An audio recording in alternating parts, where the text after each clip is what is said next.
All right. Next one, Group G. Almost done. Almost at Oh the end. gosh. Here we go. Group G finished with Brazil on top with 6 points, Switzerland in second with 6 points. Very surprisingly, only one goal behind. Like, if Switzerland scored one more goal, they topped the group. Cameroon in third with 4 points, and Serbia in fourth with 1 point. Where do we start? Brazil was pretty straightforward. Expected them to top the group. They did. Yeah, but it wasn't by a lot, was it? You expect them to Yeah, run away but with they that they group, kind of didn't you? locked it up in the first two games, and then I think they could kind of take their foot off the gas in the third.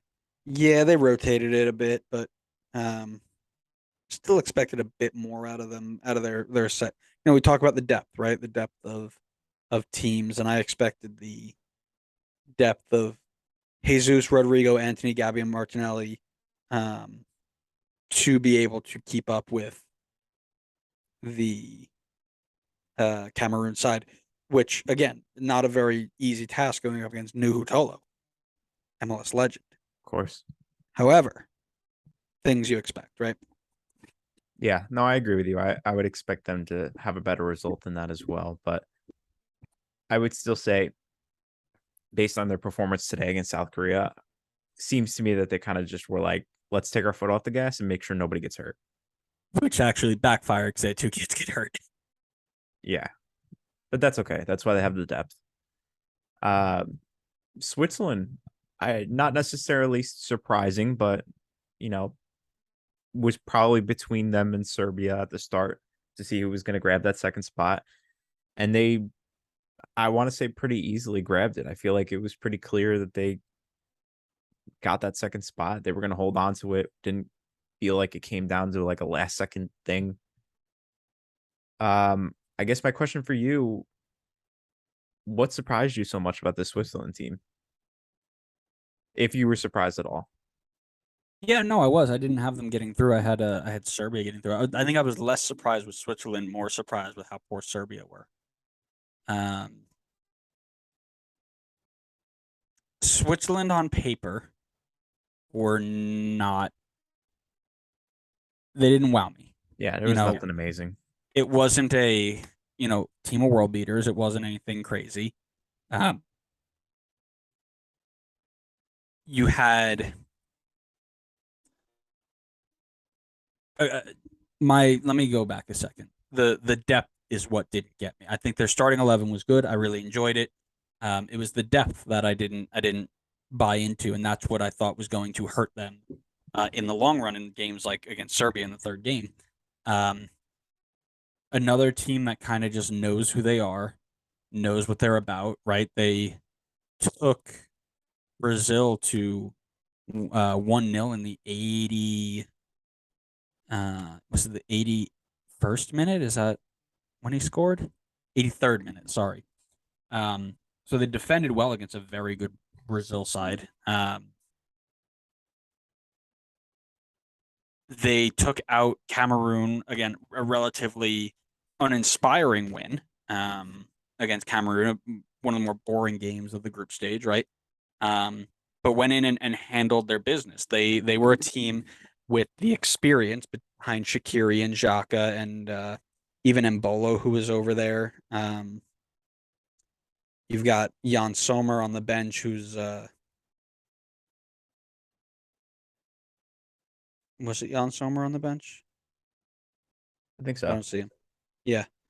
Either way, right? You had the experience of players there who can will players on. Ricardo Rodriguez, another one who has been there, done that, knows how to get the results that are warranted, right? So that experience helps. Mix that with a little bit of youth talent, right? In Akanji and um, I mentioned Mbolo on the first one, but Mbolo on the second one as well, right? That little bit um, is important. So they found a way to get the job done, and again, less impressed with them and more disappointed with the Serbs. Yeah, I guess that's a good transition point. We talked a little bit about how Switzerland was able to move on. We could talk a little bit now about what was holding Serbia back. To me, it seems pretty obvious. Defensively, this team was a wreck. It conceded 8 goals in the group stage. You absolutely will not move on in the groups if you concede 8 goals. That's just point blank, period. My question for you: should we have been more skeptical ahead of time about this defense? No, no. I mean, look at what they were able to do in their last couple of um Nations League? what's the word? I mean, Nations League, World Cup qualifying. They they handled it. In the Nations League, a relatively group, but handled Norway, handled Slovenia, like handled Slovenia, um, and handled Sweden too. You go into World Cup qualifiers, they beat Portugal straight up.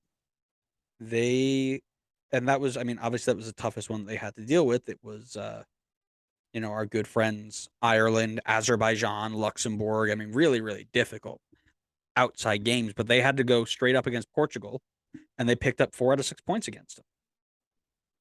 I don't think there was any worry there to say, oh gosh, we should be terrified. I mean, they were leaky in terms of the goals that they gave up, but I mean, they shut out an Erling Haaland Norway in September in the Nations League. Um, Shut out Sweden, shut out Hungary, who was playing very well at the time. You know, did they give up goals? Yes. Did it mean we need to be worried about them conceding 8 in this group? 3 of them Cameroon? No. No. I don't think there was anything there that said this team we should be terrified of. They should have gotten 3 points against Cameroon. They blew it. It was a 3-1 lead, and they blew it. Probably should have picked up more against Switzerland too, but against what we talked about them before. And Brazil, they probably should have lost. Really, they should have been looking at least 3 points. Cameroon would have then been on. Um, Cameroon would have then been on 3 as well. Um, -2. The goal difference. Again, they might not have qualified. They still needed a result against Switzerland. I'm now looking at the group here, but right, that Cameroon game, you win that Cameroon game instead of tie it, completely different mindset. Back to our theme of the day, the curse of the cup, right? If you don't take care of the teams that you're supposed to take care of, your day gets a whole lot harder. Um, and that's where I'm disappointed with them, is I thought they should have put out a better showing. Yeah, they got the job done in the attack like they needed to. 5 goals. 3 against Cameroon should have absolutely been enough to get the job done. Yep, 2 against Switzerland definitely could have been enough to get the job done. And in both of those games, they had a lead. So that's right.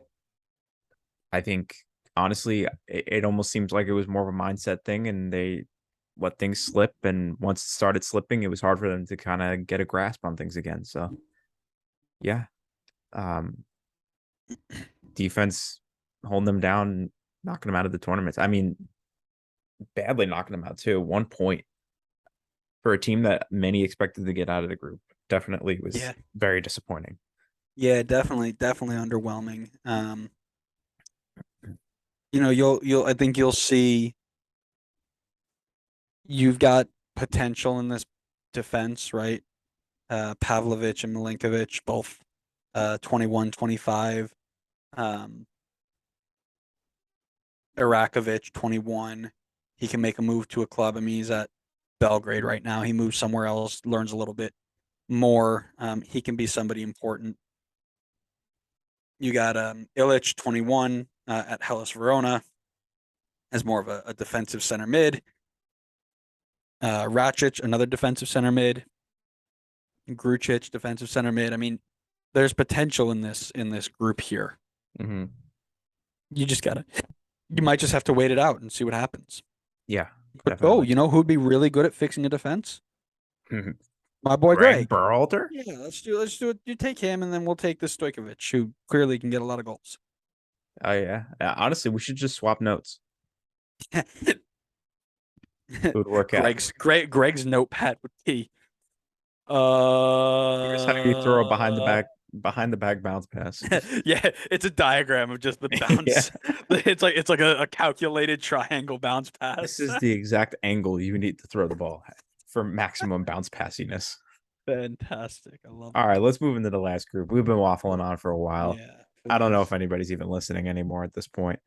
Oh, they are.